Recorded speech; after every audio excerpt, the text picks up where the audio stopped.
Pendant que somba silence ya ba activiste, na kosomba ba silence ya ba certains coordonnateurs pas ya ba mouvement. Et si l'ikakate toka mwesi makokuta na ba autorité ya ba institution en place et si ka tokenda ki ko manifester ba baluki ba changer face à prendre acte peut bazala ki wana pona ko féliciter mingi ba komi benga ba activiste pendant que ba ali sous ba activiste te ba komi ba feriste ba o esengela ki ba punda pona intérêt à peuple ba komi lelo ko zala sima ya ba politicien nini ba politicien ba ko yiba mbongo ya mboka ba lo ba vérité to yebi ba source claire que mingi ba zui $5,400 yango wana ba kangi monoko na boko lo ba bolingi ba élection mais ba qualité nini élection bolingi wali na pose élection oyo au lendemain na yango peuple congolais a telema alobete moto to pona ki ali ete résistance et ali kakate liboso ya gaz mwana. Là où le politicien reste silencieux, l'activiste joue son rôle. L'activiste a zapona. Kolamu sa société éveil patriotique, kolaktia batuke o za droit nanga na kokoteka ya moti. Aka ces années que tout le politicien va sacrifier Congo. Mais le Congo est sacrifié par nous tous, par notre conscience. Les gens préfèrent passer dans des déclarations type politique pendant qu'il est activiste, passer dans des choses qui ont soutenir l'activisme a perdu son sens na Congo. Tout activiste a dialogue il devient politique. Na retourna ba retourna to e ba na activiste ba na ba pays étranger, ba yanama, ba maintenant ça suffit. Ba l'accent activiste au Sénégal, Burkina Faso, ou au sakota na dialogue politique. So ba activiste ba vraiment créer ba forme makamune ba politicien ba créer. Alors, faisons un choix. Ba problème na bango ya famille. Ils veulent les régler le cas d'activisme. Et ça fait que, on y a pas d'activiste, et utiliser. Bon, en fait, homme politique, ils se sont fait utiliser et ils continuent à se faire utiliser. Quels sont les besoins pour la dédicace? Ensemble, nous avons sur mon aguana. Tout ça, la sitting, tout ça, pas du peuple. Qu'est-ce qu'ils n'avaient pas compris avant pour nos risques, on va mettre sur la gaz. Ce n'est pas pour faire mon colon. Vous allez comprendre le cimetière alors. C'est de l'irresponsabilité tout simplement. Bayambagi bango pas Pepe Mboso. Avant déclaration, il y a 5400, il y a même des CV. Le combat, ce n'est pas sorti dans la rue, c'est un état d'esprit qui pousse chacun à agir dans son secteur. Et là, on a aussi un bango, basons à la raison. Si réellement ce combat, c'était pour changer le Congo, ils avaient plutôt le camion salade. On n'aura pas 10 milliards de dollars. Le budget réellement, c'est 3 milliards. Pourquoi pas un débat à réduction de comptes comme la loi demande, le budget passé, mobilisation des notaires, il y a 1,8 milliard pour une année. Ils n'ont pas réussi à mobiliser. Pour les députés, il y a une ils ont des documents. Il y a un projet de budget. Non, il y a vraiment il y a deux projets. Dans le cas de budget, la taxe RAM n'est pas répondue. Donc, moi, on soit RAM et apporter rien à la République. Denis Kadima a créé un parti politique. Un président de la signé avec un parti politique.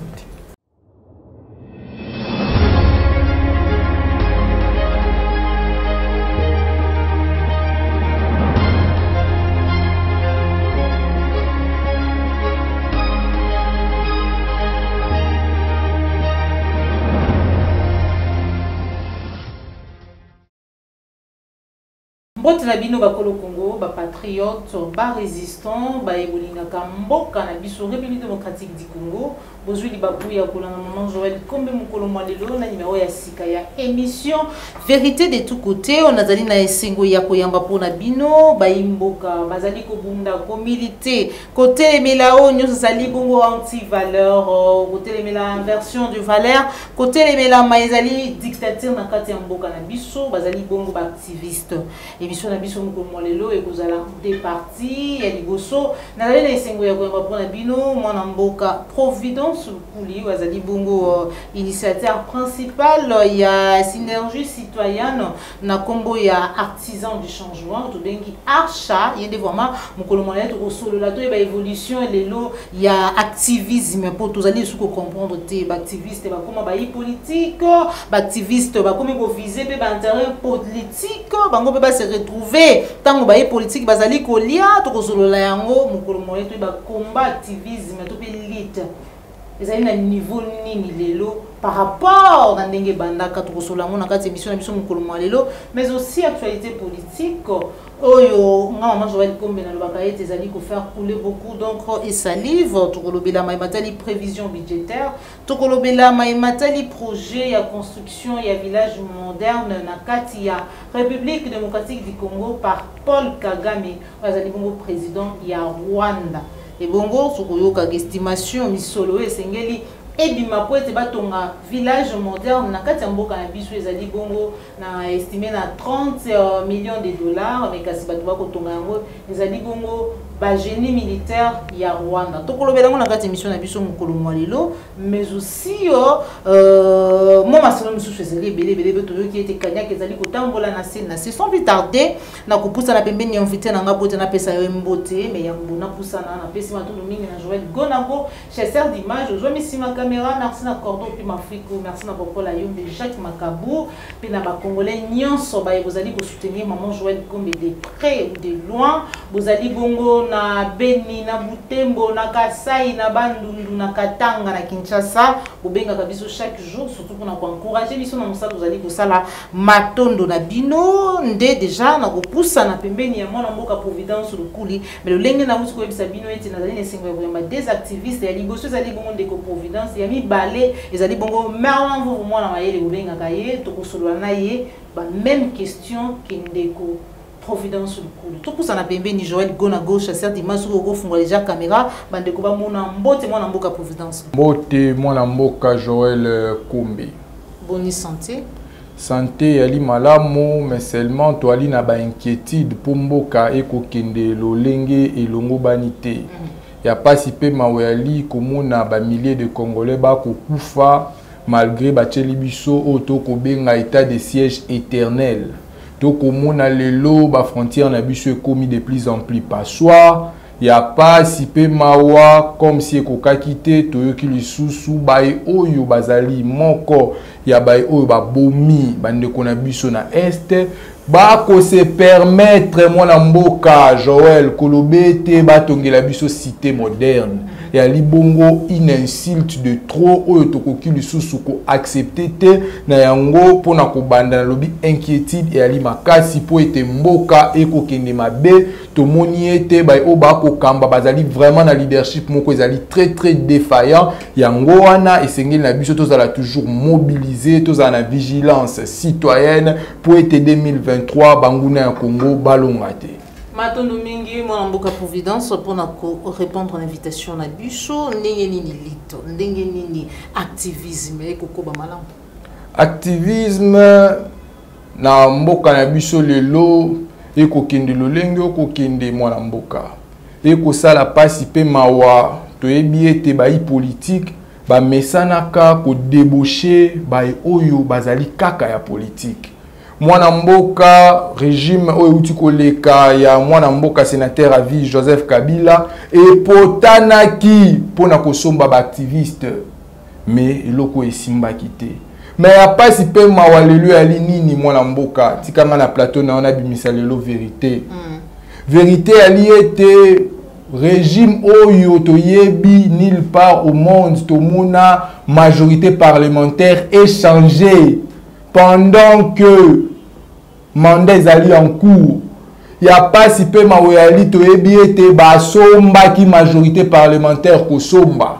Lolenge ba mesani kosomba babanda kosomba silence ya ba activiste na kosomba ba silence ya ba certains coordonnateurs phares ya ba mouvement et si kaka te lelo oyo basombi na ba activiste ba komi na tendance pona nini bango basala makambo esengeli na bango basala plan machiavélique bali nango plan tragique bali nango plan diabolique bali nango ya ko enfoncer Congo na pasi susu koleka toyebi yango ete bandeko ebele toalaki na bango pour une petite histoire totelemeli oyo ezalaki fraude électorale oyo tokobenga fraude électorale conçue en aval via loi organique oyo ba tayaki yango sur mesure pe ba promulguer yango na lolenge moko ya mabe totelemelaki lolenge procédure ya désignation ya baanimateur ya CNI et salemaki tozalaki bongo na bandeko misusu baactiviste nzokande bandeko wana bazalaki na plan na bango bayaki po bazwa visibilité na sima na biso bamisusu po bayebi ete mwana mboka providence ntango gaz ekobeta ozonga sima te po na ye c'est la patrie ou la mort po bayebi ete mwana mboka Lionel Basila ntango gaz ekobeta po na ye c'est la patrie ou la mort mwana mboka Cédric Mimbwete ya les décideurs po na ye c'est la patrie ou la mort biso tokenda itika lufungula bakangi biso mwana mboka Andra lala kutu tina kan lufungula ya pasi pe mawaba oyo bayaki na bango ba figurant toka mwesi makokutana na ba autorité ya ba institution en place esika tokenda ki ko manifester babaluki ba changer face procédure oyo tobandaki ko décrier bakomi ko betela yango maboko ba prendre acte pe bazalaki wana pona ko féliciter to comprendre te lelo mingi ba komi benga ba activiste pendant que ba ali sous ba activiste te ba komi ba feriste mwana mboka e ko sala pasi pe mawa po ete lit oyo to uti nango mosika lit oyo mingi ba kotelango ba aner lit oyo mingi ba kotelango ba kalufumula lit oyo mingi ba kotela yango ba makala mais lelo oyo peuple na biso ako se retrouver te ali na misère peuple na biso ali na nzala peuple na biso ali na insécurité peuple na biso ali na mosala te ya pasi pe mawali nini komona baye oyo sengelaki babunda pona intérêt ya peuple bakomi lelo ko zala sima ya bapoliticien nini bapoliticien bakoyiba mbongo ya mboka bapoliticien nini bapoliticien bakomene vie luxueuse bapoliticien nini bapoliticien oyo bakovote budget ya baintérêt na bango bapoliticien nini bapoliticien oyo bakodetourne mosolo ya Congo bapoliticien nini bapoliticien bali incapable pe irresponsable devant badefi ya mboka na biso Congo yali pasi pe mawa mwana mboka Joël mais kasi lolengo kolobolobi liti oyo ebele bakotela yango baner ebele bakotela yango bakan lufungula ebele peza babundi na kati ya liti oyo mais koyoka ezali ete ebele bazali kose retrouver te ntango kotelemela seni ezali bayi politiki mutu bakotelemela seni po ete bakende na dialogue eke soki bakeyi dialogue ezali kaka bayi politiki nde bakese retrouvaka bino baactiviste bose retrouvaka te yango ebele bamoni ete bakoki koakompanyaka bayi politiki te mpona baintérêt na bango esengeli bango ntango bainvite bango batalisi bango oyo nini ezali na se comme carte ya bayi politiki bapesi bango bisolo bakei mwana mboka oyo wana babengaka yango bafaux fuyant babengaka yango na lopoto baargisi bakoluka baraison moko ezanga motuna makolo peuple congolais alizoba te peuple congolais ali dipete peuple congolais lelo éveil citoyen et atteindre niveau moko bokoki lisusu kozoba ete to comprendre ete ebele bayaki na activisme po na ba intérêt moko égocentrique bayaki na activisme te po bayaki na conviction ya kobundela mboka mwana mboka Joël biso baye oto ali parmi ba rare activiste oyo ovandaka na limité okoli otangi na malula otangi na collège Notre-Dame olongo wana oke otangaka na IPC bel campus olobi te mboka ekokene mabe chaque jour na ndako bapesaka yo au moins $5 ya transport parce que tobandi yango jeune ofutangaka université moko bafutelako $700 molobi te makambo yololenge ekokene mabe ndenge totangi na droit constitutionnel troisième mandat ezali te mpona ndeko Kabila esengeli na biso tobunda po ete Kabila azokoma de plus en plus despote tobima tozwa ba risque esengeli na biso tozwa mais ebele baye na activisme lolenge nini po bamonaki intel akendaki poto po bamonaki intel akendaki Afrique du Sud po bamonaki intel mais tout na bango basali combien d'années na activisme lelo ebele basali kaka 2 ans pamba na activisme na ba mouvement pe ya malonga te bakomi komi benga ba activiste to kokolaka toyebaki ete ba club d'amis ya ba venir ezalaka o ezalaka pona bonne année kotiaka mwa ampoule kobeta nzango mais lelo ezalaka susu te nyonso bakoma mibenga ba mouvement citoyen toboyi te to tracer nzela esengeli na bino boleka mais esengeli nango boleka na ba norme na logique pe na conviction boleka na nzela wana te po bobebisa nzela biso ba misusu to tracer lelo bango bakolela bakolobe te bazwi nini po biso baoyo tosali ba 5 ans d'activisme plus de 5 ans tokokende toloba nini toyaki wana te mpona nazwa biye ya poto nakota baambassade nakota ngo na mbongo ya activisme te donc mpona kolobe te balongwa na moto na bango ke tokosala boye mpo nazwa mwa $10 $5 pasi bongo koluka kotika Félix a glissé parce que soki boko telemelaka dima kino okoma na ngonga moko boye consensus ekozala te esuka oka glissé pasi mpe mawa mwana mboka malheureusement nga na okotuna o motuna te mais ntongo bakoya na plateau na yo mpo ebele bakoyoka osoni bakozela mwa ngongeleka mpo bayebi ete mwana mboka Joël Konda moto apolele bakoyoka soni ya koleka mais nalobi boye ntango bakozwa soni wana ekokita bango ntango bakoya tuna bango bozalaki liboso assemblée nationale na bana mboka Providence Lokuli ya Asha ntango bozalaki na bana mboka les décideurs bozalaki wana mpona kodécrier nini finalement mwana mboka baloba vérité toyebi ba source claire ke mingi bazwi $5,400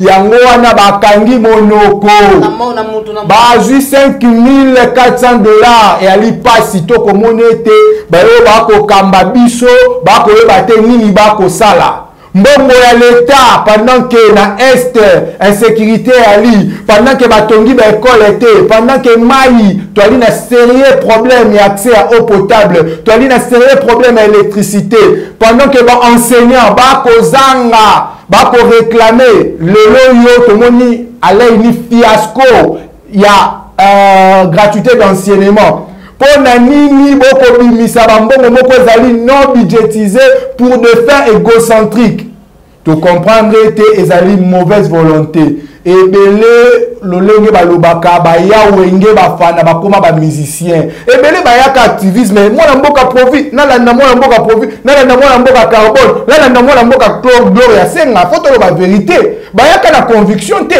tolali tolamuki eksa kosanganaka ensemble kokotisa idéologie à la lutte à la résistance lelo bamibenga baactiviste tuna bango bamouvement na bango esali combien de temps bazwa ba formation wapi ya résistance kokozala activiste elingi olo bakate kozala na kati ya mouvement moko yebi bato ebele bamilitaka bakobunda lelo baza na mouvement citoyen moko songolo pakala te mais kasi akobunda mpe au même tout à fait activisme okoki na okozala pas activiste indépendant pour être activiste ezali d'abord moto yo akosala ba activité moko eza soit citoyenne et pour soutenir la démocratie et pour soutenir la nouvelle citoyenneté et autres mais seulement mouvement pour un mouvement donc et là comment est par rapport il y a fait moko eux allaient bien défini bako kunda bako tia pression pour être mbongwane kota mais belé balala balamuka pour ba monika ka intel sans pour autant que luka ko approcher bango pe bazwa une vision to un idéal clair babi comme si ba activiste ya mwana conséquence ba ya wenge ba fana lelo ba koma ba musicien mwana mboka Providence poto chité na sujet au étali activisme mais eloko nini oyo créer différence wana to pe changement lelo na kati ya lutte to pe activisme bayo ba ya kalobi ba ya ki na vision misusu ba ye lelo ba ye na vision misusu qu'est-ce qui a fait ça Yambo na répondre à la question na oyo na répondre à la question na yo ya liboso na se rendre compte qu'il n'a répondu qui amour vraiment te pour être otunaki mingi ba kolobe te ko soutenir ko mais la kadima ezali te ko luka glissement mais bakambo ba koloba est-ce que ba koyeba ngato ko mitu na boko loba bolingi ba élection mais ba qualité ni élection bolingi Boli na pose élection oyo au lendemain na yango peuple congolais a telema alobete moto topona ki ali ete yebisanga lelo oyo tokene na hypothèse moko moto batel biso na seni soki ayebisi biso ke résultat na biso ya seni ali yango oyo ezala vrai to ezala lokuta yo ndimi ke population akondima yango population ya kondima yango te mpo bayebi ete déjà procédure ezalaki biaisé. Population lelo ayebi ete moto batie wana azali nde instrument oyo pouvoir en place etie mpo na kosala makambo na bango. Nani yango ayebi yango te, yali vérité na yango tolobi ete tozali na posa ya large consensus autour ya désignation ya baanimateur ya seni. Mpo na question na mibale na koloba boye eloko esali ete baye oyo bakati ngambo wana bakende ezali manque ya conviction ya combat. Baza na sens ya conviction ya combat te. Résistance ezali kaka te liboso ya gaz mwana mboka. Résistance ezali kaka te liboso ya ba policier. Résistance ezali état d'esprit devant corruption, devant détournement. Oko résister mwana mboka to alino na biloko malonga te. Mais ya motu ya linini na komi lo banga providence lo kuli soki na kota na lit oyo ezali d'abord pour l'intérêt ya mboka, ezali pour na amélioration ya vécu quotidien ya population nanga na yango aussi longtemps que yango ekosalema te esengeli nanga na résister. Yo kanti babiso ba misusu oyo non nous ba ebisa biso te que non promesse moko ya liawa moi 50 moi 5000 moi 10000 pour ni to sala ka yango te ali te po to botani na mabota moko ba li ba millionnaire non. Mais il y a des résistants de naissance, des résistants innés. Tu l'as été, tu as makambu na lolenge et longobani. Matondo mingi mon amboka providence lokuli et pour ça là vraiment pas si ma union sozali kokoma na banza ete bandeko bako koka vraiment kozongi la raison sans plus tarder tout kota déjà na sujet etali projet ya Paul Kagame achat artisan du changement boyambi ya mondenge nini koyoka Paul Kagame koya kotongela bino bandaku na Goma po esunga ba sinistré valeur ya 30 millions de dollars. Ezali kaka acheté. Ezali peuple congolais mobimba. Tozali indigné. Moteme ko sala pasi. Comment bae oyo babomi bandeko na biso. Bae oyo bakomisa passoire ba frontière na biso ba mama na biso bakufi na este ba yibi ba koltan na biso et souki wana te to monaki na régime ya lelo yo bakomi ko présenter bango ba meilleur ami ya congolais. On dirait que babosana ki nyonso et si li ko présenter bango ba meilleur ami te to monaki lokoloto bakomi ko signer na bango ba accords bilatéraux ote il faut ba traiter ka ba owolo na biso kuna. Ote, il faut former un investissement ensemble. Bakon wane silité na plateau na loba qui était tozali na schéma ya plan Cohen. Plan Cohen lobi nini to kabola ba richesse na biso na nini na Rwanda. Il a lele ya pasi pe maoyali ba oyo bazali surpeuplé. Ba oyo baloba ke pona bango est ya Congo ezalaka ya bango. Bazana tout un projet bana poto ba yebi yango. Bato ya diaspora ba yebi yango ba bengi yango Tutiland. Le lot va se permettre de la cité moderne pour na banani ba sinistre na biso ya li pasi pe mawa to moni ete leadership actuel ba yo ba ko kambia li vraiment défaillant ba ko fingisa ndemboka eli esil to biso to ko supporter angote oyo ba ko kufa na este ba ko supporter angote molimo la bango wiko pe ma kimia te mwana mboka eko sala pasi et ali soni pe mawa na yango to lobi boye pas question mbongo ya makila ya ba congolais to wiko zwa yango te esengeli d'abord rapport mapinga et sala musala na yango to ebi responsabilité nini Rwanda to ba dirigeant rwandais ba joua pour na génocide congolais. Aussi longtemps que justice est salemate, to garda na bango rankinité, mais to yebi ete bali banguna na biso. Ba diaspora ba kolanda ba yebi ete Rwanda ali bonguna na biso. To lobi boye pas question ya kotonga cité moko moderne. Sima ya kotonga cité moderne wana baloba nini ete batuti bakota lisusu. Baloba nini ete to ya ko envahir lisusu mboka. Tozui maele to comprendre que bazara toujours na maele moko ya mabe pona ko envahir mboka na biso intégrité territoriale na biso et sengeli ko préserver ngo davantage. Merci beaucoup. Pour finir, prévision budgétaire, il y a 2021, les Alibongo estimé déjà 10 milliards de dollars. Moi, la mboka, et que ça la passe. tant que le prévision budgétaire n'a qu'aucun posa kolela mon amboka ba kotia 10 milliards de dollars.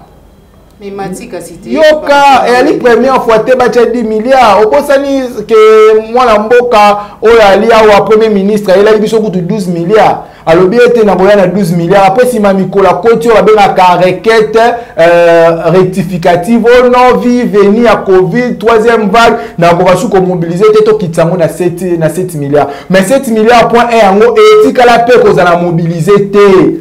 Non, bah détourner mes salami na projet tel, détourner mes salami na projet tel, corruption salami na projet tel. Le lot bah il biso sous ni 10 milliards, mais 10 milliards yango. Donc total répartition budgétaire. Tout le monde était 38% et que y a puis que y a fonctionnement de l'institution. Mais il bisamngai. Bongo biso bah auto kozanga mosala. Bongo biso bah auto kolala na insécurité. Bongo bandeko na biso ba kozanga mai. Bongo banzela ya mboka o ezali ya kotonga mate. Ba yeli biso gratuité.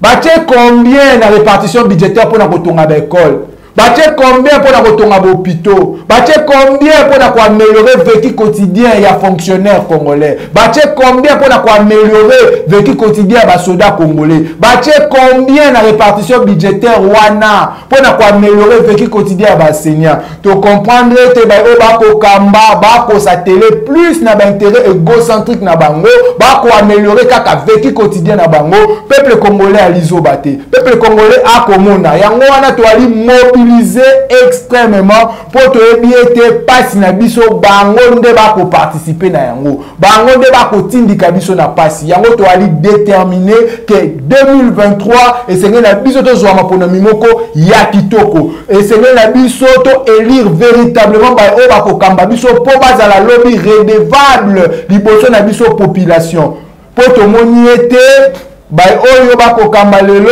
bako sala makambo na lolenge na bango ba intérêt na bango ezali diamétralement opposé na ba intérêt na biso population biso bay auto kozela mosala to kozwa mosala te biso bay auto kozela to lia to ko lia te donc to comprendre te bazali na ba intérêt égocentrique to ali motiver 2023 et sengeli maponomi ya kitoko na yango déjà peuple congolais ayebi to ali na molulu monene mokolo ya le 22 mokolo ya le 22 kozande molulu moko patriotique mwana mboka biso banso to yebi ete ba escroquer biso mbongo na ram biso banso to moni ete ba fingi biso pa ba rwandais batongela biso cité balingi baliba ba violer intégrité territoriale na biso biso banso ba etozangi mosala biso banso to moni ete ba sali makambo ya malonga te tout au long ya kenkena na bango ko kena suka to kozala bongo liboso ya centrale électorale na boulevard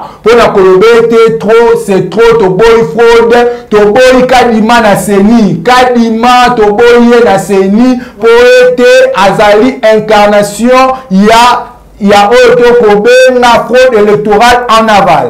Merci beaucoup mon amboka Providence numéro de téléphone pour na baïba kozana na bosenga ko en profondeur na masolo etali mboka na yo 084 051 53 76 mais moi na mboka bobo sanete te lite ko continuer mokolo le 22 biso banso to kozala liboso ya seigneur bi foule yo na sepela non pour to tambola na biso foule to zala ki na yango na ba 4 axes o salemaki wana biso banso rendez-vous ya limoko le 22 liboso ya seigneur moto bangisa moninga te le Congo nous appartient à tous moto bangisa moninga te Congo ali ya biso nyonso ba yibi mbongo na biso ba yibi ba kolta ba yibi ba or na biso Congo ali ya biso nyonso to ko défendre yango kino suka. Merci beaucoup Bandeko Balandi Afrique Télévision. Merci beaucoup na mon amboka Providence pour continuer la deuxième partie à l'émission na biso na yambi de sous pour na bino mon amboka Merlin Vouvo. Asali activiste a ko militer a ko bunda contre ba inversion ya valeur a ko télémer la banti valeur a ko télémer la maignon so mazali bongo dictature yende vraiment to rejoindre position na eto ye ba activisme lelo.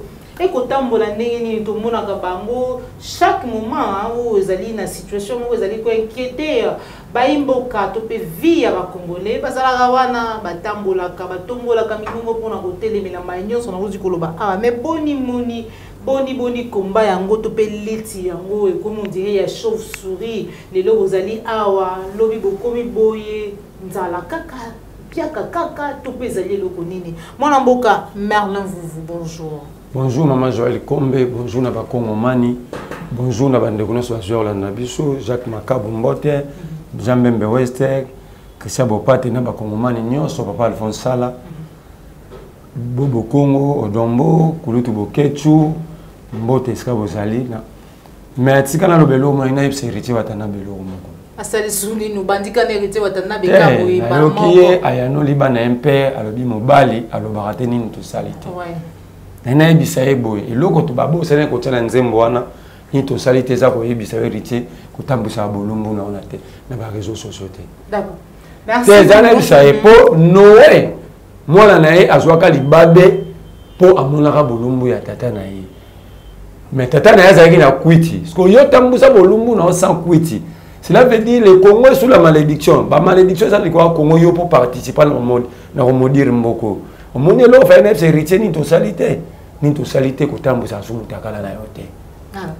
Merci beaucoup mwana mboka Merlin Vuvu et singo kuta na kati ya plateau na biso ya émission vérité de tout côté bandeko balandilo lengi na uti kolo bato ko solo la paix actualité muki depuis Paul Kagame ayeli biso projet ya kotongela ba Kongo Mani bandaku par ba génie militaire na ye o ekokuté bongo 30 millions de dollars na to kutani na mwana mboka Merlin Vuvu te to solo la yango mais aussi prévision budgétaire o ezali bongo estimé na 10 milliards de dollars to solongo na kati émission na biso mukomo lelo me yambo to koma wana mwana mboka Merlin Vuvu boni activisme ezali malamu eza eloko oya ya motuya na mboka na biso ezalaka partout awa ezalaka te tango eyaka Congo ezwaki mwa respiration nous avons dit voilà maintenant nous avons une société civile forte parce que partout dans le monde ba mouvement associatif ou participants dans la société civile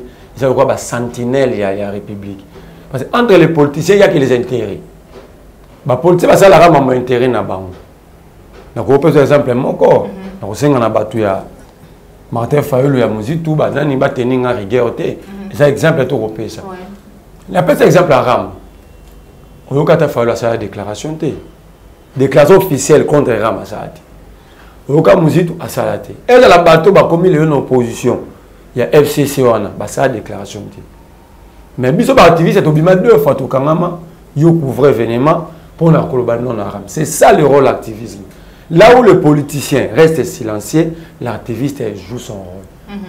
Na repose exemple mususu na moment na raso comme ka mambo élection. Et comme ka mambo te mutu be ba yibaki maponomi. Mon activiste a zapona ko la musa société éveil patriotique ko la tsiabatu ke ko za droit na ngana ko koteka ya moti ke na vandi na lalika na la muna tongo be bozu fatika courant bo matisi te politicien obunde la moti poza cop na ba l'activiste était que acteur société était que sentinelle la société énormément chapeau. Okay. Malheureusement chez nous na habité za pauvreté et za nini que bandeko mususu na pasi ton abisengo ton sentiment tribalisme ton nini bakomi ko tambola. Merci beaucoup. Mais ma casse les années. Eza que tout le politicien va sacrifier Congo. Mais le Congo est sacrifié par nous tous, par notre conscience. Si, oui, oui. Parce que si nous restons dans notre ligne, l'activisme, même Kagame a ça aventé au Salade. Parce que dis-le, les gens sont politiciens congolais. Mais maintenant, où est le rôle de la société civile? C'est éveiller la population congolaise que, attention, il y a un danger. Mais le monde va tout faire. Les gens préfèrent passer dans des déclarations type politique pendant qu'il est activiste, passer dans des choses, il y a soutenir tout le corps. L'activisme a perdu son sens dans le Congo. D'accord. Mais Alain, vous devez évoluer malembe, tikilanga vraiment tanga ko tuna yo vraiment mituna ezali vraiment ebele zali ko inquiéter ba imboko ba mona kibino elongo na bande ko mususu ba Mustafa bande ko Adonis bazali vraiment ebele lisanga ya ba activiste moko otomoni lelo alors que lobby parmi bango ba mususu ba telemelaki Denis Kadima, Boponamina ye, nakati ya Seni, manque ya consensus, le lege salamaki, mais kasi lelo, kakaba même activiste wana, oyo bazali bongo pona la sentinelle, côté les la maïnyo zali anti-valeur, côté les la dictature, nyonso oyo, ezali bongo version ya ba valeur, mais lelo, tomoni bango mbalamoko makani, si to pe langage bongwani. C'est dit à quoi? Ça yoki ba misusu koloba ete ba politique bango ba accompagner bango ebele etango ekoma ka masolo ya dialogue etango ekoma ka masolo ya ba poste ba activiste ba se retrouvaka nulle part ba accompagner bango ebele et que lelo côté les la Denis Kadima ezali bongo ko accompagner to bengi glissement to pe dialogue bino ba activiste boko se retrouver nulle part. Dynamique de mouvement citoyen et organisation de jeunes engagés dans la consolidation de la démocratie. Position numéro 004, barre 15, barre 11, barre KIN, relative au processus électoral. Nous, activistes défenseurs de droits humains, militants de mouvement citoyen et dynamique de jeunes de proximité et organisation de la société civile, engagé dans la consolidation de la démocratie en République démocratique du Congo. Réunis ce 15 novembre 2021 pour faire l'état des lieux de l'évolution des réformes relatives au processus électoral 2023. 1. Prenons acte de l'entérinement par l'Assemblée nationale, l'investiture par le président de la République de la nouvelle équipe CENI et sa prestation de serment à la Cour constitutionnelle. 2. Félicitons et reconnaissons encore une fois le pragmatisme politique et la sagesse hors du commun du président de l'Assemblée nationale et à travers lui son bureau et l'ensemble des élus d'avoir mené de main de maître à bon port et efficacement le processus de la réforme légale et institutionnelle de la CENI. 3. Saluons la bravoure du président de la République démocratique du Congo, qui a répondu à l'attente de la population exprimée notamment dans notre communication du 19 novembre 2021 en investissant cette nouvelle équipe CENI. Par cet acte, le président de la République démocratique du Congo a radicalement repoussé les manœuvres concoctées par diverses officines politiques et sociales fondées sur l'objectif d'instaurer de force une transition politique de positionnement et d'enrichissement au profit de leurs auteurs, d'une part. Et il a fait preuve de son engagement inlassable à baliser la route de la consolidation de la démocratie en République démocratique du Congo, d'autre part. 4. Dénonçons la marche de protestation organisée le samedi 13 novembre 2021, sous prétexte de la revendication de la dépolitisation de la CENI, en prenant en compte par simple formalité les questions du RAM et de l'insécurité à l'est du pays. 5. Éclairons ainsi la lanterne de l'opinion nationale sur le fait que ces marches et d'autres annoncées, bénéficiant d'ailleurs d'un financement occulte, poursuivent des objectifs. Tikala même malembe, activiste abunda bitumba te pas se retrouver na table. Un sentinelle ne s'assoit pas avec le patron. Sentinelle azamoto oyo ako veiller kaka, ako surveiller. Te moyiba ngaka kota awo. O ngaka sala boy. Soki activiste a ba ke na dialogue ngai na kota raté, il devient politique. Donc je demande à ces frères-là, Oazo Kansabongo, qu'ils fassent un choix politique. Il est libre, à la droit, personne n'a retiré le droit, qu'il fasse un choix politique.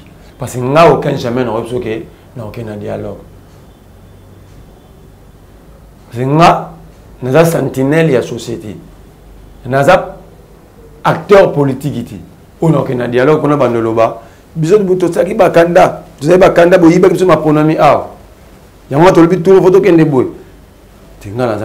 Pour accompagner les politiques et belé, à chaque moment, ceux qui ont accompagné les acteurs politiques, ceux qui ont accompagné les acteurs politiques, cela veut dire qu'on était déjà dans le parti politique. Mais moi, je crois qu'on était dans l'activisme. Dans l'activisme, on n'a pas accompagné les acteurs politiques, mais seulement tu joues qui rôle la biche sur le baguette, non. Et puis pourquoi les activistes partout dans le monde, ils rapprochent de l'opposition et non proches du pouvoir? Parce que bateau ba en opposition ba osala musalati. Bateau ba gérer le public ba ba na pouvoir. Bateau ba opposer ba acte et ça ba na pouvoir. Donc vous n'allez pas me demander tant qu'activiste n'est pas Martin Fayulu. Le moi non à Gérani. Non, il n'y a pas Félix. Non, ici tu as mal fait. Vous n'avez pas tant qu'activiste sincérité. D'abord, un activiste doit être sincère. Parce que tu ne peux pas être sentinelle sous la sincérité, sinon tu ne peux pas être bio. Na retourna ba retourna to e ba na ba activité ba na ba pays étranger ba yanama ba maintenant ça suffit ba l'accent activiste mon na Sénégal Burkina Faso ou au sakota na dialogue politique existera té. Alors ce ba activiste ba comment créer ba forme makamune ba politicien ba créer. Alors faisons un choix. Mais au moins ils ont compris aujourd'hui bandeko nayo ba activiste qui côté les Denis Kadima, ils allaient beaucoup accorder un glissement, tout le dialogue dans le politique. Et bango baboy ko sala yango, d'où bakeyi ko soutenir Denis Kadima pour être élection, au moins ça la pour qu'il y ait changement. Na ko à dire en même temps dans la clément pour ça ba camarade na. OK. Il y a liboso na robake, eza circonstance à vivre de memi ba. Circonstance à vie. Ça dit ba problème. La autant à commoter nga moko epse nga yo to ça la prédote. So ko ma bloc ali balandeni. Je me suis aussi posé la question. Ton a que ça prédote. La ça déclaration pour la politicien mort. Cela veut dire ba problème na bango ya famille. Ils veulent les régler dans le cadre de l'activisme. Et ça fait que on est pas dans l'activisme c'est ba komi ko utiliser bon. En fait homme politique. Ils se sont fait utiliser et ils continuent à se faire utiliser. Quels sont les besoins pour la Denis Kadima? Ensemble, nous avons sur mon aguana. Parce qu'on a besoin de tout ça, la sitting, vous avez parlé du peuple. Et après, ils ont compris. Dans le cas, nous. Qu'est-ce qu'ils n'avaient pas compris avant pour nous risque qu'il y a un gaz? Ce n'est pas pour faire mon colon. Ils allaient aller comprendre le cimetière alors. Parce qu'avant de poser acte, il faut ça la lecture, on y a sur le contour, on va prendre mon zanini. Nous avons pris des risques, bête batu bangondo, batu bazoka, baka déshabiller batu, bête gaz, baka mabzo ba même na kan fungula aw. Ceux qui ba gaz ils vont mourir dans d'autres problèmes boua ko ya kufi. Alors on comprendre ce qu'on. C'est de l'irresponsabilité tout simplement. Kadima, tout le bataille Kadima. C'est un Congolais comme tous les autres Congolais. Mais dans le Congo, chaque fois, la question des élections au Congo, ce n'est pas une question de compétence. C'est une question d'éthique et morale. Est-ce que question que nous avons Bango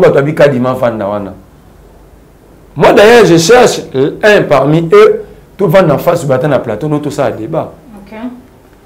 Qu'ils me disent comment est-ce qu'un arbitre va siffler le match vite à Iman? Le programme arbitre déjà, trio arbitral, il y a un gros. Mais dans Iman a déjà tombé les groupes par Moyemba. Rien que pas pour que la connaissance à combat arbitre, c'est déjà un problème. Exemple, je suis ami balé. Problème c'est que Kadima tolobité que a la compétence. Kadima problème c'est éthique et morale. Ça veut dire. Il était conseiller en matière électorale de 2019 à fin 2020, il a fallu Tshisekedi. Donc déjà, on a promis l'indépendance. Si on doit se rappeler tant à Malonda, Babouya candidat, mon passe à la candidat député n'a pas raté Olivier Kamitatou. bien cause à son sanité parce que a comment la première indépendance biso bete maboko mais boni eloko to boya ki lobby lelo to ndimi yango yami sato babi kadima c'est un bon à ça de élection pour tout le monde à bon soit bi maman Joël comme bazar journaliste à Maka c'est ça maël pour ba to se référer na émission passée na yo kadima ça élection wapi pour ba lo ba ke azapon. Quatrième, comment est-ce que nous pouvons soutenir violation à la loi? L'Assemblée nationale en aucun jamais peut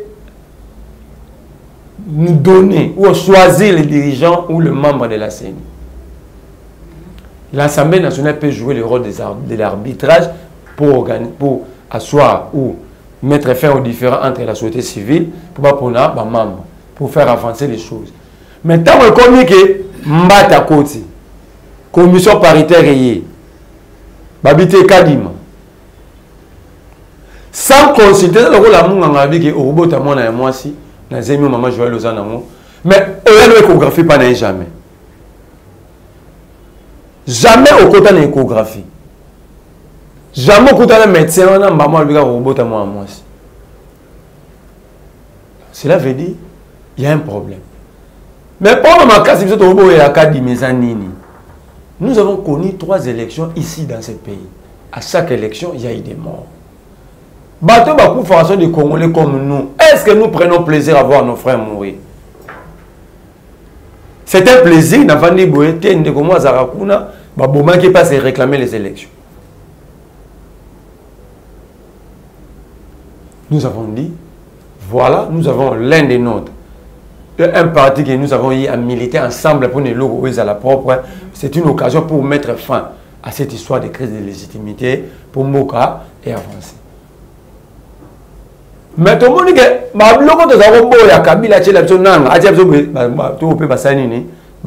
est-ce que tu as imité ma bé contre Kabila na bananga tout ça qui parce que tu as besoin de trouver solution dans ma pays. Donc, il y a $5,400 ou pesibino bandeko activiste pour que balo mwana ngambu mususu bakatsa na ngambu mususu na pesi bango bana babengisi bango bayambaki bango pa Pepe Mboso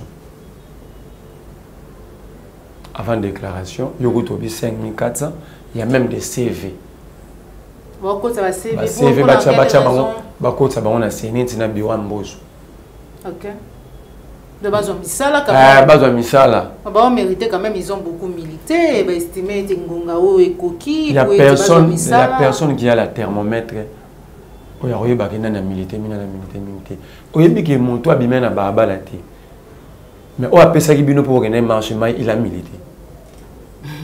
Parce qu'il a participé. Chacun contribue à son degré, à son niveau. Monto a dans la France.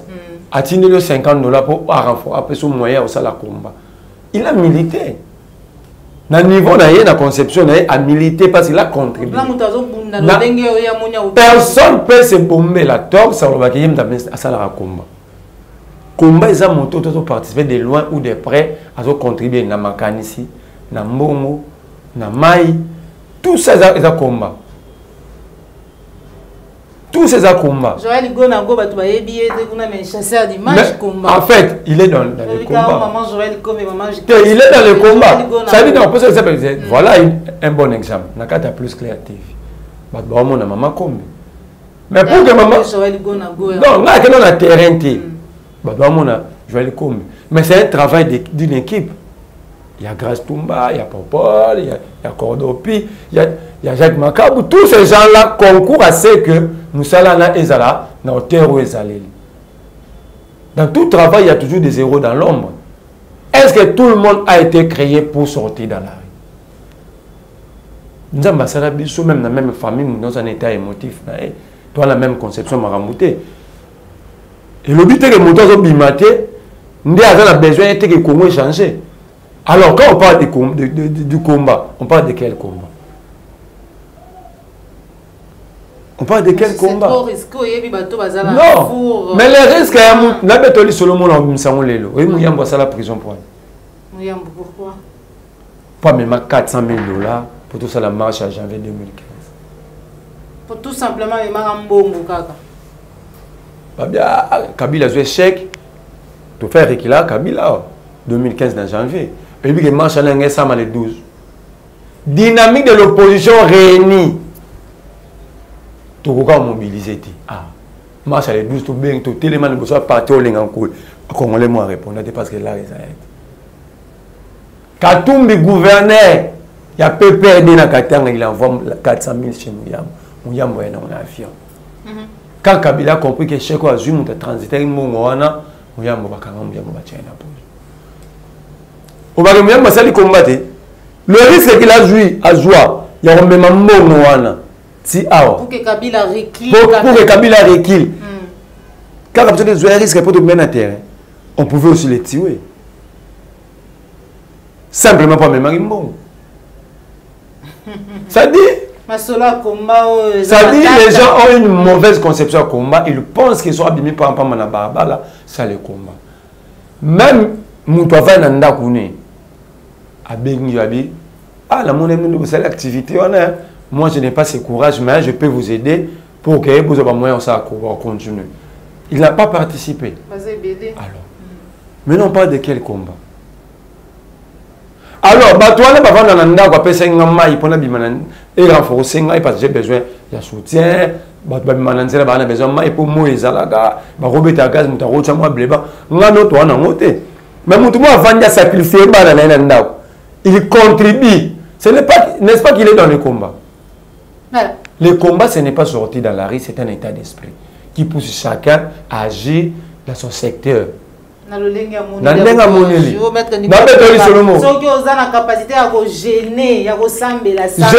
n'avez pas participé dans le combat parce que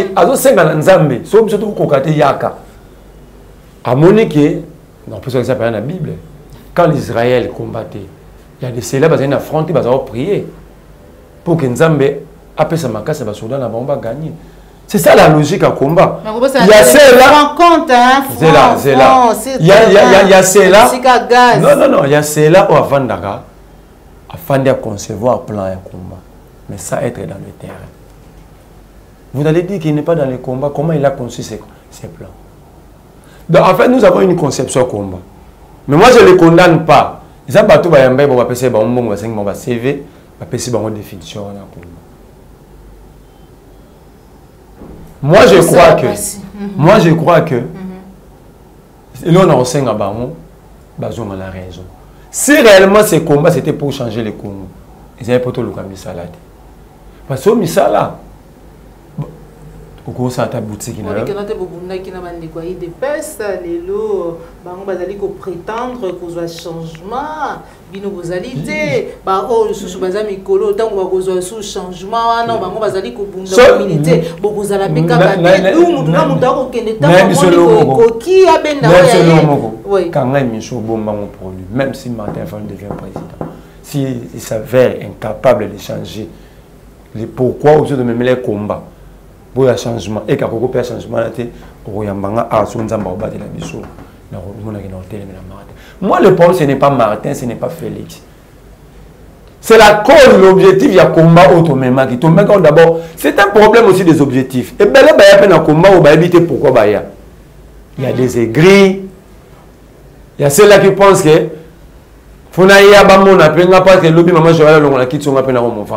c'est pourquoi plusieurs activités cherchent la télévision, passer dans les télévisions. Visibilité. Tant qu'on tourne l'objectif à combat nous a il ne sait pas ce qu'il cherche. D'autres monde au finish, au commis si Martin Fayulu, au secteur si ma Félix Tshisekedi, si ma Chadari, si ma. Or l'objectif ce n'est pas ça. Est-ce que aujourd'hui nous soutenons les élections? Nous avons un lobby. Que quand il ou pas, il faut aller aux élections. L'objectif c'est avoir des bonnes élections ou avoir des élections. Voilà. Merci beaucoup, Merlin Vouvou. L'objectif, c'est d'avoir les élections ou les bonnes élections. C'est ça vraiment la question que tout le monde doit se poser. Merci beaucoup, Merlin Vouvou. Toko, tu as vraiment une actualité politique en Bokanabiso, Lelo, gouvernement Samalukonde, il y a une prévision budgétaire, où Zali Bongo, on a valeur il y a 10 milliards de dollars. Au monde, ça va. pour Mboka Nabiso, pour Mboka Nabiso. Pour Nassi, ça dossier à Séni, j'ai comme l'impression aussi que Thérèse Kapangala, tous ces gens-là sont au Sénégal, à leur âme, ils sont morts pour rien. Comment? Parce que même nous qui étions dans l'activisme avec eux, nous n'avons pas compris les combats. Ils sont morts pour rien. Que Dieu nous pardonne tous. Merci. Avoir amené les amis à mourir sans connaître pourquoi tout au bien. Que Dieu nous pardonne tous, et les politiciens, et nous les activistes. Merci beaucoup. Mamba budget, déjà on n'aura pas 10 milliards de dollars. Comment, pourquoi? Moi, j'ai reçu une information solo, j'ai été avec un député. En plus, il y a Union Sacrée. Le budget réellement, c'est 3 milliards. Quoi? 3 milliards, et vous avez mis un 10 milliards. Le 3 milliards à 10 milliards. 10 milliards, c'est 3 milliards. Oh! 1, 2, 2. Et puis pourquoi il y a un débat à la loi à réduction de comptes? Pourquoi? Parce que ce bandit, ça va dévoiler le recette mobilisé, le budget passé. Parce que le projet, c'est un projet. Et ça va prévision. Il faut mobiliser combien dans le secteur Nini pour faire une exécution. Parce qu'on a la loi à réduction de comptes, pourquoi? Il va mobiliser dans terre à combien, exécuter combien, dans le secteur Nini Tikalagi, dans le secteur Nini, il faut faire priorité. Pourquoi il y a un débat à réduction de comptes comme la loi demande? Simplement parce que le budget passé, mobilisation de il y a 1,8 milliard pour une année. Ils n'ont pas réussi à mobiliser. Déjà, le budget passé, on a 6 milliards. Dans le Mikanda, au bâtiment officiel, parce qu'il y a un document officiel, où il y a 4 assemblées. National budget passé, il y a 2,5 milliards. Dans 2,5, on a mobilisé 1,8. On a 10 milliards, c'est 3 milliards. Exemple, on est sous l'état de siège. On donne à la sécurité 1,8% de budget. C'est 3 milliards. Ils ont 3%, tout le monde est 3%. Dans un député, il y a Union Sacrée. Donc 3%, c'est par rapport à notre tricage, il y a 10 milliards. On a temps réel, les autres. Tous les députés, il y a Union Sacrée, ils ont des documents. Il y a un projet de budget. Moi, j'ai laissé un député. Pour des raisons de sécurité, j'ai été son nom. Donc il y a vrai, il y a faux. Il y a 2 projets. Armée, 1,8%. Recherche scientifique, 0,25%. Yoga sur présidence, 8%. Assemblée nationale, 6%. Sénat, 5%. Gouvernement, 7%. Donc, c'est un Jean-Marc a communauté pour la réduction et la défi. Il ne va pas le faire. Un député a décidé, un ordre qui va le bien à bon, mon colossal Mazai. Baloba a besoin de 4 millions, 4 000. Mais le député a dit qu'ils ont 13 000. Alors bien, on a 4 à plein le gouvernement, on a député tout. Nous avons 13 000, 4 000 à chacun par mois. On a armé, on a bêté ma beaucoup. Comment est-ce que vous avez 13 000 soldats à 84 $? Et puis le ministre a combien? 24 000 $. C'est pourquoi mon argent député m'a rêvé 24 000 $. Alors on m'a dit qu'il y a un siège comme ministre. Vice-premier ministre, F. Bazaïo Bazali, ils ont 30 000 $.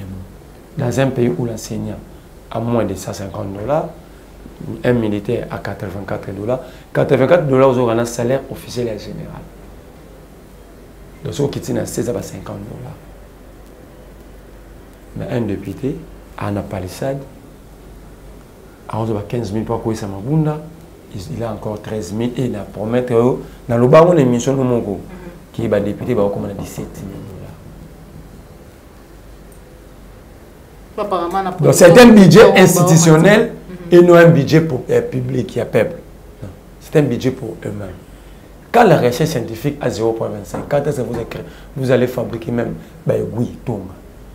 La recherche scientifique à 0,25. Donc c'est un projet de budget où ils ont d'abord irréaliste à 3 milliards. On appelle ça exemple un budget passé. Ils n'ont pas réussi à mobiliser même 2 milliards. Aujourd'hui, ils ont 3 milliards de budget au Bayern. Et la situation s'est dégradée les surprises. Je ne crois même pas qu'ils vont mobiliser même 1 milliard. Au moins que ça soit un miracle. Et puis, tant que Samalouko doit répondre aux députés. 80% du budget au Bayern va compter dans le rapport extérieur. Entre-temps, la gratuité est échouée parce que le ballon est là, extérieur est là bon. Donc, il doit se servir dans les leçons même pas la gratuité. Si on a un budget, la taxe RAM n'est pas répondue. La recette RAM n'est pas répondue dans ce projet de budget. Donc, moi, on soit RAM et apporter rien à la République. Parce que c'est important que côté de la mobilisation de la recette, il faut bâtir un mot. Bâtir un mot. Et ce qui est déjà gratuité d'enseignement. Et ce qui est quand tu n'es pas gratuité, profit. Donc, c'est un problème. Et c'est maintenant là que je pose la question aux activistes sur Bakati ici. Parce que nous avons clair qui est pas Mbosso. Ils ont été récits par Mbosso. Ils ont la mort de Mbosso, ça très bien. Ayama Bisso, tu as CP, la Bimba, les Bosso, les activistes, cela veut dire que ce sont les activistes qui sont allés chercher le travail. Donc, nous avons une question. Quand ils regardent ce budget, comment on va voir les élections? Seulement le budget où? On doit espérer que ceux qui élections ça. Non, il y a une révélation. Denis Kadima a créé un parti politique. Un président de la signé avec un parti politique. Nga na participé à la réunion, on a un beau marché, si baro babenga acheta. Massa na moi activiste abingo ya ka kopeza uza candidat na ye. Et Denis Kadima a intervenu par visioconférence. Il a assuré tout le monde. Objectif, donner un second mandat à Félix Tshisekedi. Objectif, donner la majorité à Félix Tshisekedi, quel que soit le prix. Au film, d'abord, vous entrez dans ces réunions, j'ai participé à cette réunion. Voilà, Merlin vous tout chité, vous allez vraiment Sima Yangonga. Pour finir, les ici, le projet à Paul Kagame Yakotongi, la sinistrée à éruption volcanique Yanyangongo. Bandaku, écoutez bon naïe, parce qu'ils allaient dans naïe, le légué qui déclaration et vous coûtez 30 millions de dollars. République démocratique du Congo, 30 millions de dollars. Dans ma Sokoloba, ni celui qui tambola, activiste, député, Dukoto, mais comment est-ce que Paul Kagame a commis pour Kotongi la Congomani Mandako? Na ba génie militaire na. Batonyo so ba Rolande monsieur ou bazana souci à sauver Congo. Ba contacter maman Joël. Ngai na ko sa mars ngana salisa, ils ont marché ya Seni Tonini.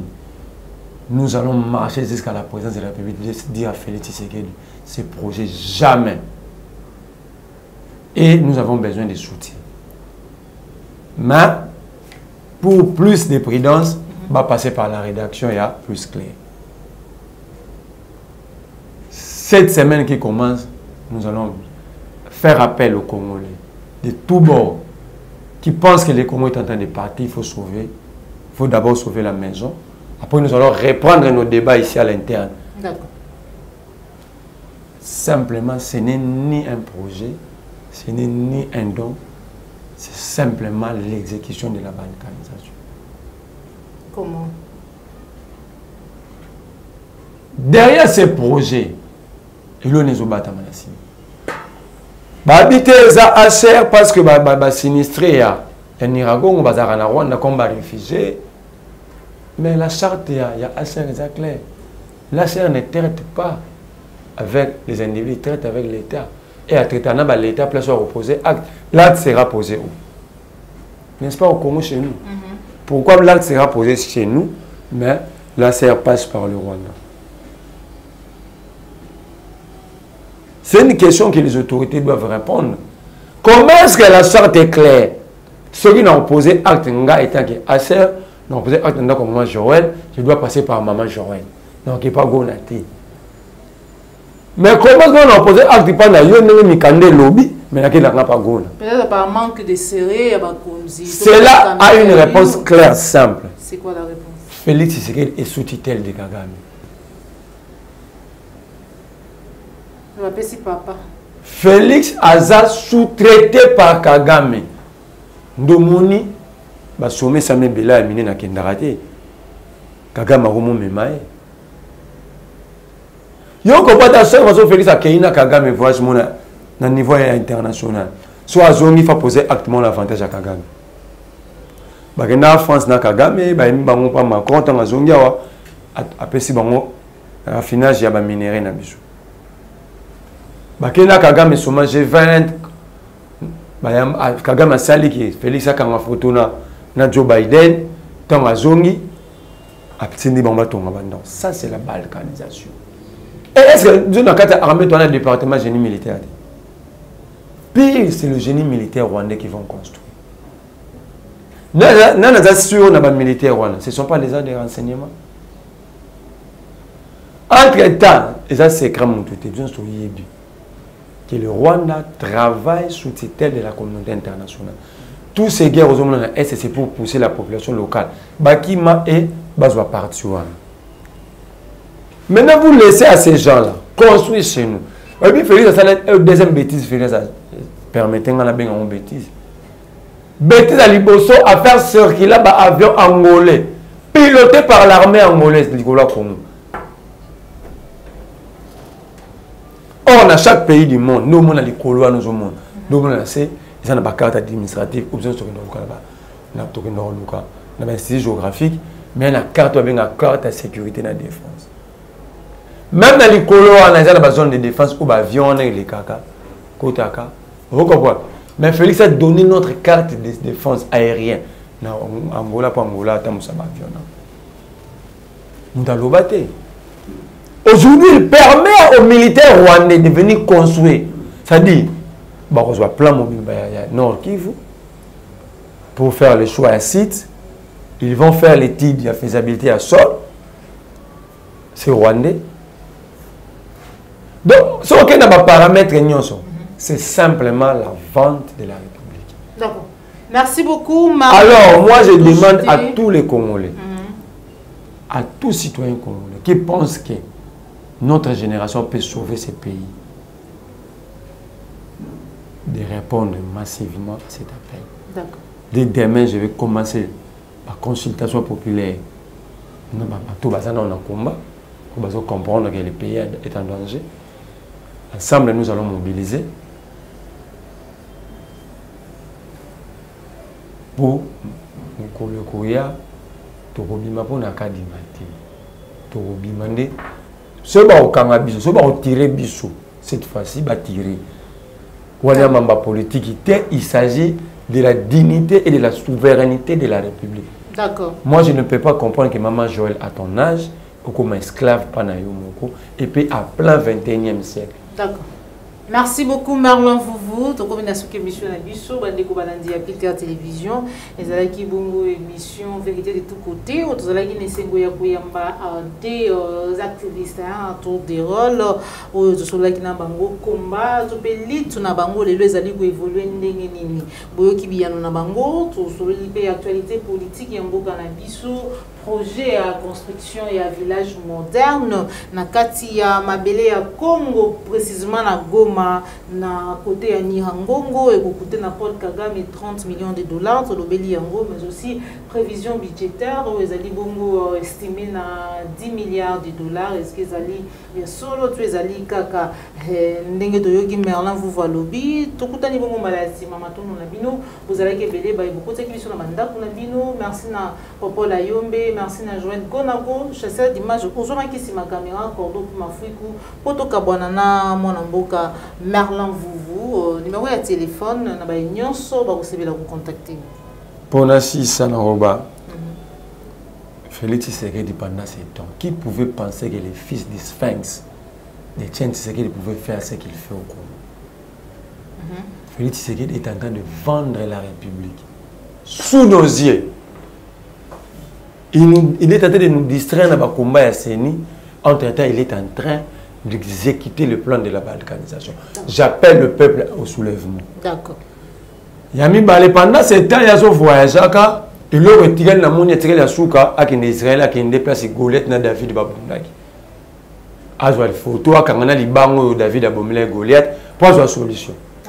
Merci beaucoup Merlin Vouvou. Numéro de téléphone au PCT pour te numéro de téléphone on a plus 243 89 39 31 940. Merci beaucoup pour nous répondre à l'invitation à Bissou Moukolomwalelo. Merci on a Christian Bopate référendum, la journée de Ouest, Papa Alphonse Sala, Papa Laurent Mouté, ma maman Annie Ekila, Papa Laurent Bomonza Mouté, ma maman Annie. Merci on a Félix Mbatika Mouma Boko Bank, on a Bosanité Jacques Makabou, Nabayenyoso Bozali Kolanda Bisso, de près ou de loin, vous allez vous soutenir Bisso, cliquez en télévision. Merci Naïmani Kisuka, ce qu'on s'est plaqué l'émission, likez, partagez, ceux qui allaient bien Baladi Bosso, Kolanda Bisso, Kobo Sanate, ko s'abonner à la chaîne de vérité, la chaîne qui vous informe en temps réel, cliquez en télévision, la chaîne de vérité. Au revoir.